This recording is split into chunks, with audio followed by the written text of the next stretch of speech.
we hear a lot about autonomy. Autonomy means many different things to many different people. I think there's like a concept that like all this stuff is automated. But the reality is like, it's just not true. You need some sort of way to combat and avoid getting intercepted. All the things we're kind of focused on are essentially like, how do we make the things that you're building more effective and more efficient? Pretty much I'm trying to make you sell less drones. The element of surprise is worth its weight in gold.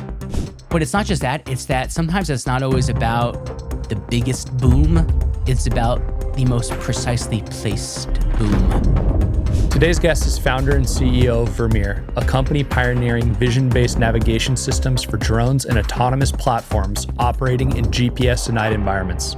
If you are making a drone, and let's say that drone has a sub 1% success rate, that's fantastic news, because it means you need to sell lots more of them to be successful. Me, I go, hey, spend $20,000 on my thing, and it means next year I'll bring you from 1% to 8%. And it means next year you could sell less drones. Now, who the hell wants to hear that?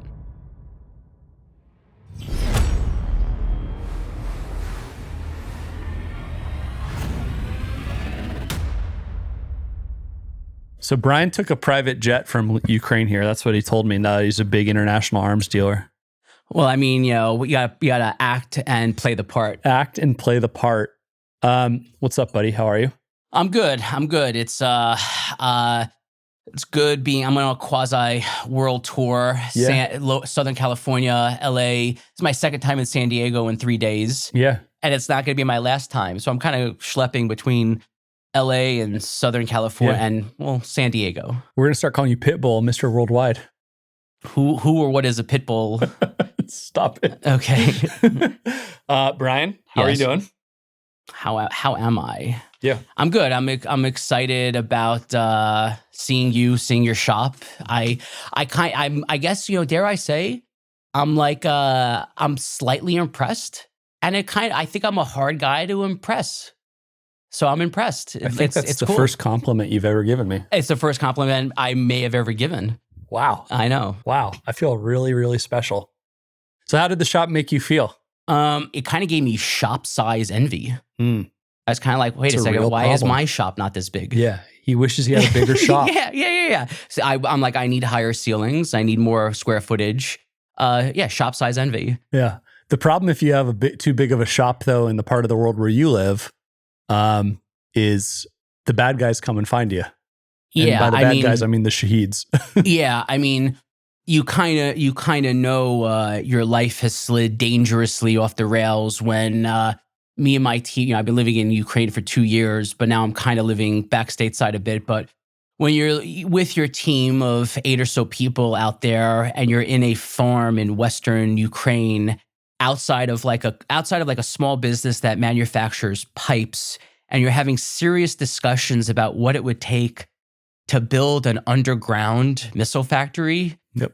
That's when you know your life has slid dangerously off the rails.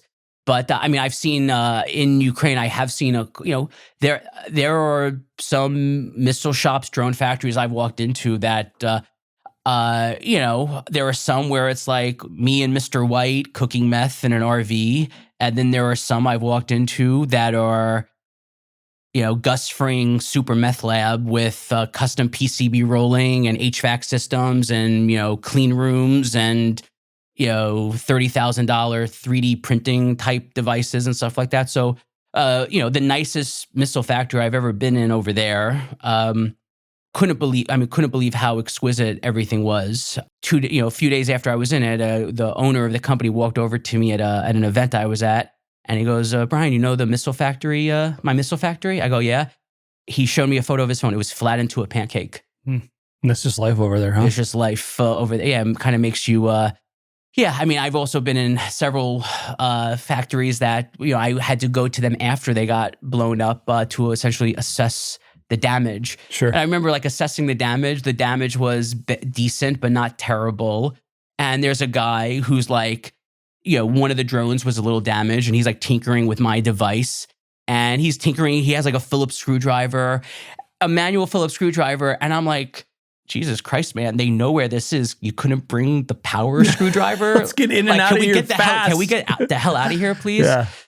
So yeah, it keeps you a little bit on your toes. Life, it's a little strange after being back for so long. It kind of, so have you ever seen Castaway? I've been on an island for a long time, and now I come back and I, realize my wife is married to a dentist, and I'm like, what happened? What happened? What happened? Where is it? What's changed?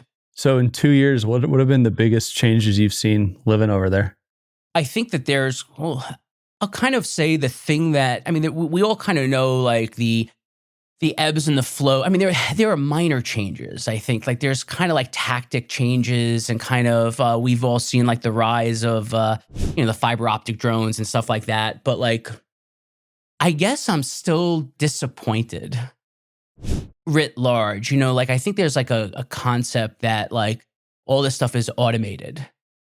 Oh, automation, AI. But the reality is like, it's just not true. Like a lot of this stuff is still manually being flown. A lot of this stuff is still like janky methods and techniques to kind of get around comms jamming or GPS jamming or whatever. So we're still really not at like a full-blown automation, one guy to many, that's kind of like, in order to get this stuff to really work, like be used in volumes, you need one guy to many drones. And right now, for the most part, there's still one guy or three guys to one drone. Stuff is still complicated, fairly rudimentary. And not only is there kind of, technological kind of, I think people are hesitant to kind of hand over the controls fully to an AI. There's also, dare I say, something else I'm realizing was there's an emotional element that guys at the front tell me, which is like, if a drone crashes in the woods and no one sees it or no one clicks the button at the end of the day, did it crash at all? Like people, like there's some sort of emotional fuzziness of being able to like click the target, see that it worked in real time. Sure.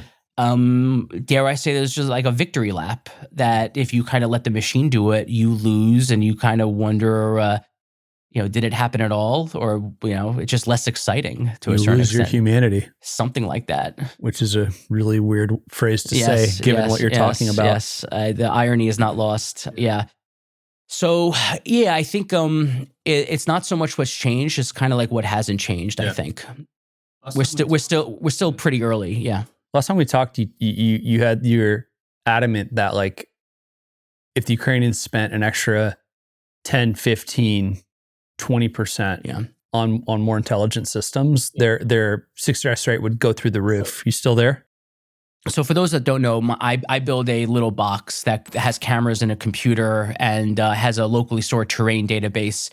Essentially, it replaces the need for GNSS and GPS to help these drones navigate. My box costs money. I'm using long wave infrared cameras. I'm using more than one of them, and $1,000 or so computer. Now, if you are I'm very curious to hear what you have to say about this. But if you are making a drone, and let's say that drone has a sub 1% success rate, that's fantastic news, because it means you need to sell lots more of them to be successful. Me, I have a thing. So let's say I kind of, you're having a 1% success rate. I go, hey, spend $20,000 on my thing. And it means next year, I'll bring you from 1% to, 8%. And it means next year you could sell less drones. Now, who the hell wants to hear that? The answer is drone makers don't actually want to hear that.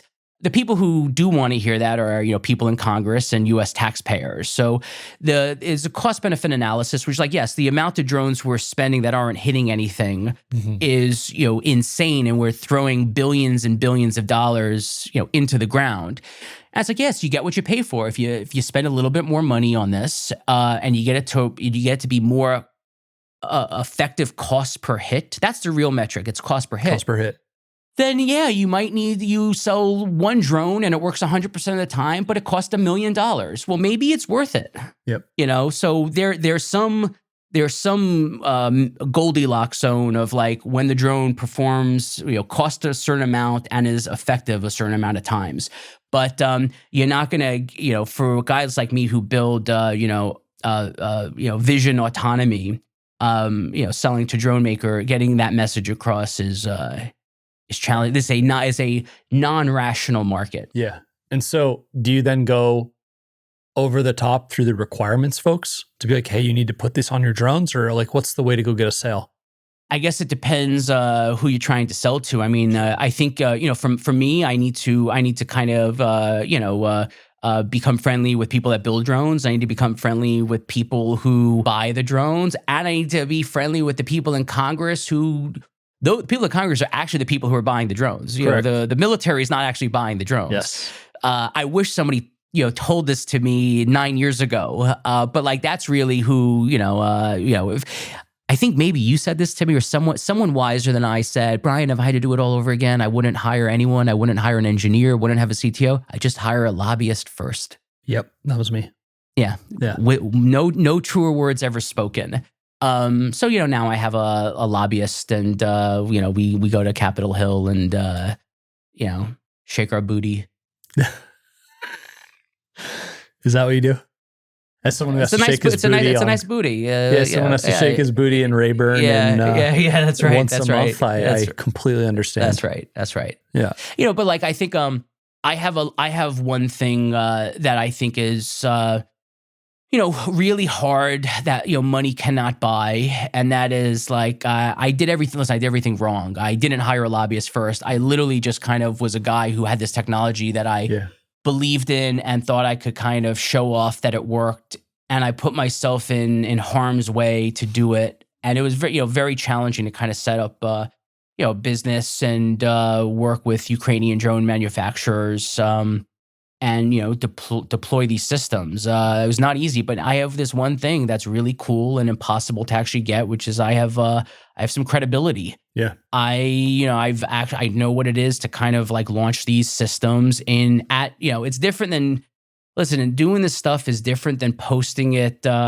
Posting a video of something, of a still image on LinkedIn and talking about accuracy. Mm-hmm. That versus like being in the mud, in the trenches at night, in the cold, in a real jamming, real spoofing environment when this thing is going to go 1,000 kilometers away. It's very different. Yeah. What do you think the DOW is missing? What do they not understand that you have learned? It's hard for me to know because I only have a very small window into what they actually do know. I'm sure that they know a bunch of stuff.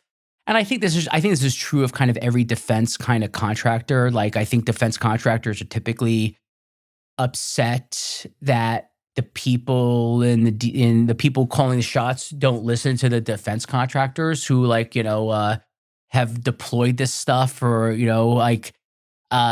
so I do wish there was kind of intimate, whatever that means, intimate dialogue with like how these things really, really, really work. Because by the time it gets to them, I mean, I also don't know this. I mean, that there's something kind of being lost in translation or dithered down or diluted. Do you think this conflict in CENTCOM with Iran is starting to are they starting to open their eyes a little bit? I think I know that GPS is being jammed and spoofed, but I also know, as far as I could tell, I think that they're still kind of flying these platforms, manually. Sure. And just so people like understand clearly, like we hear a lot about autonomy. Autonomy means many different things to many different people. The way sometimes people get around the GPS jamming, autonomy sort of problem is that on the drone, there's a camera. The camera, there is some sort of a radio dish on the drone that's transmitting a video feed. Sometimes that video feed could get intercepted or jammed. Sometimes there's a delay, which is actually a critical thing. It goes to a satellite dish, and then there's a guy or a gal sitting 100 kilometers back that's watching a video feed. And they're literally hands on a controller or in FPV goggles, and they're like, flying adjusting it. Yeah. So that is no autonomy. That is literally like that's like flying an RC helicopter, pretty much. And then when they see something, they tap a computer screen. Now, depending on speed of the aircraft and video transmission delay, you could tap the screen and the drone could have already went by. Sure. So those are problems that I've personally have seen and experienced, and that's the manual way of doing it. And I think that's kind of what's being used now and today. Sure. But in the future, there's they will be automated, in which like these things are going to be require vision navigation or something similar VisNav, to TG. Yeah, VisNav and automatic target recognition, and then diving into the target, and then you have also the ability to, maybe that target disappeared, so then you got to go into a secondary mission and look for a second target or tertiary target, and then there's going to be there's just complexity around this is non-trivial hard stuff to kind of solve. Don't get me wrong. I mean, how do you get long-wave infrared imagery of a target that you could train an AI model on? Like that data might not exist to build the target. So, synthetic data, do you use generative AI to kind of, these are all things that we're developing, and it's like, it's hard to do this stuff. No, I but if you doubt want it. if you want to do this stuff at sort of like real big scale, like you need to kind of solve those hard problems. Yeah. How much has your product roadmap changed in the last 2 years? Or no, not the last 2 years, in the last 6 months, as you've seen the combat kind of change a little bit? I mean, I actually don't, the product roadmap itself, like the products we're developing, I don't think have changed a ton. And I think that's kind of fair. I think we're iterating the products a lot and we're making them better. And I think there's just also a misapprehension that you must be collecting a lot of data. Like people say, we must be collecting a lot of data. Yeah. We're collecting experience. Yep. We're collecting the nuances of how AI is 10% of this. The other 90% is like a systems integration sort of a problem. But our products were built, we have a terrain navigation system that's very, very reliable. We have 2 different celestial navigation systems for daytime and nighttime. And that's not just for, over water. That's not just for things that fly. That's for ground vehicles and USVs and UGVs and stuff like that. And then there's one of the big problems of why these drones don't hit their target is not just jamming and spoofing, but you take a $100,000 drone and you have guys on the ground shooting 50 caliber guns at it, and you have guys shooting $500 FPV drones at it with little hand grenades on them, and that will mess up your mission in no time.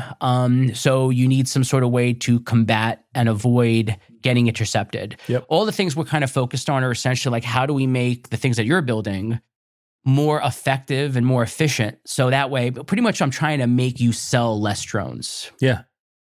I'm sick and tired of the rain day that you've been having. Well, I don't think it's me, but I think we know what companies we're talking about. Sure. Yeah. I've seen sub 5% success rate for a bunch of Western and American companies in Ukraine. So I think it's the sort of thing. It depends who you ask, and it depends what kinds of what drones and what drone missions.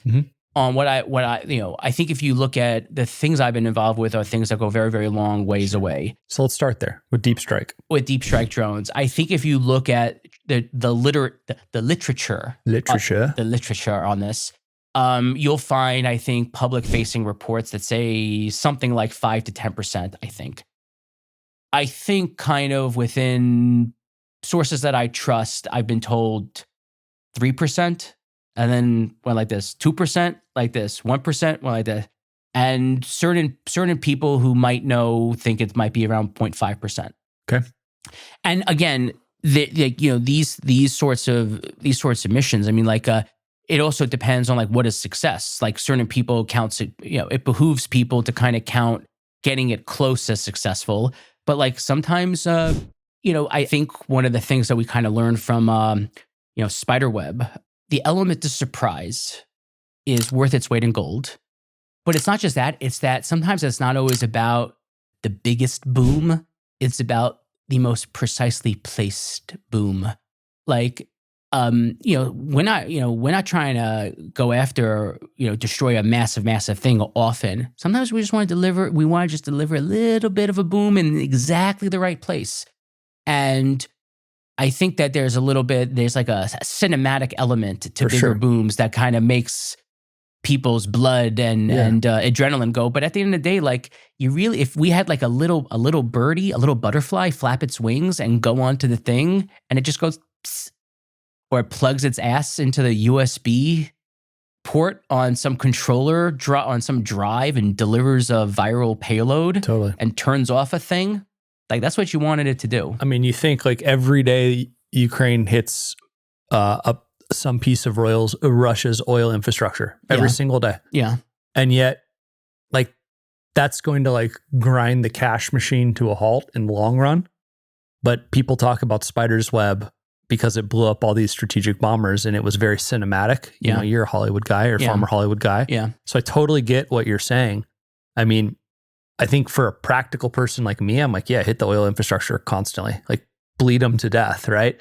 But you need that stuff, and it also hurts Russian morale, I'd say, too. Yeah, no, for sure. I mean, listen, with the oil refineries, there are specific things on the oil refineries. There's like boxes that are like this big that you want to hit. So 10 years to replace, that's right. And like they were bought in the West, and the West ain't selling them anymore to them. Yep. So hitting an oil refinery and getting a really big cinematic explosion, that you just hit a big thing of oil. Like that'll be replaced in a couple days or whatever. So I think my thing here is that precision. Okay. Precision is actually what matters. Like you still want to go after the oil, you want to go after whatever, but like you could, you can, I think, reduce the size of the drone a lot. Mm-hmm. You could reduce the size of the payload a lot. And once you start reducing the size of like the actual airframe a lot, you essentially solve it with software. You essentially solve it by giving these things the ability to navigate, see, do it at the edge. You could dramatically reduce the bigness of the thing, your footprint of everything. Launch. Launch, exactly, by essentially like solving it with software, making the thing really smart, and you reduce the complexity of everything else. You increase the complexity of the software. Okay. So let's talk then about the next category down. Let's just call it like intermediate loitering munition. Sure. So 50 to what? What do you want to say? 50 to 100 miles? Loitering, I think loitering is a little bit like out of vogue because like loitering literally means to like loiter, like, don't hang out around here, no more kids. So we if things get real contested, you can't loiter because you'll be shot down. So like I think the concept of like loitering is somewhat like from a bygone era. Cool. Look at you. This is my first era, but I know about, I'm already calling things bygone. Yeah, I know. I mean, there are like the things that I'm hearing is there are kind of, there's like FPV stuff, then there's like mid-strike stuff. Yep. There's ISR stuff, and then there's deep strike, and then there's also like deep strike. Oh yeah. How deep do you like your pizza? Your strike. Yeah, exactly. Brian, where do you guys go here in the next year? Like what does a win look like for Vermeer? Trying to think of how to answer this diplomatically and not say like, buy my company, please. Let me retire. You heard it here first. Let me retire. I'm having like a lot of fun doing what I'm doing. Being this close to the problem for so long, I have a very kind of a clear vision of like the types of products that need to be built to kind of like make these platforms very successful. And, that's kind of evident in like our, products that we're building. We have, right now, I mean, I've sold a bunch of systems. I have probably 40 or 50 customers, US government customers, foreign customers. I have people in, foreign, value-added resellers of ours in different places. So, my customers have, a year or two ago, they bought a couple systems. Now they're buying more systems, and now some of them are buying a lot more systems. So it's converting those customers, making these platforms more autonomous, more lethal, more precise. So you're going to keep having fun. Yeah. You're going to keep adapting as warfare adapts, and you're going to keep your options open for what the future of the business looks like. Yeah, I mean, one of my, I mean, I guess I could say this. One of the cool things about what I'm doing is I'm not a drone maker. I build little kind of electronic components that have cameras and NVIDIA computers that help these things navigate. But one of the things that I don't like about my business, I'm not a drone maker. I have to, hang out with guys like you, go on their podcast. I'm so sorry. Yeah, it's a terrible situation I'm in. And, work with guys like you, work with end users, work with Congress people. So, forming, tighter partnerships with drone makers, partnering with them in like meaningful capacities is critical. That's good. Yeah. Brian, thanks for joining us today. Thank you, Dan. I really appreciate it. All right, my man. Thanks for listening to the Drone Wars podcast. If you liked what you heard today, please subscribe to catch all the latest insights for all things defense and geopolitics. I'm a little, everyone's wearing, I'm trying to bring ties back. Yeah, okay? You should. You're about 3 years ahead of the curve. People are wearing blue shirts with no tie. I just think it looks sloppy. I'm like, how hard is it to put on a tie? Tough.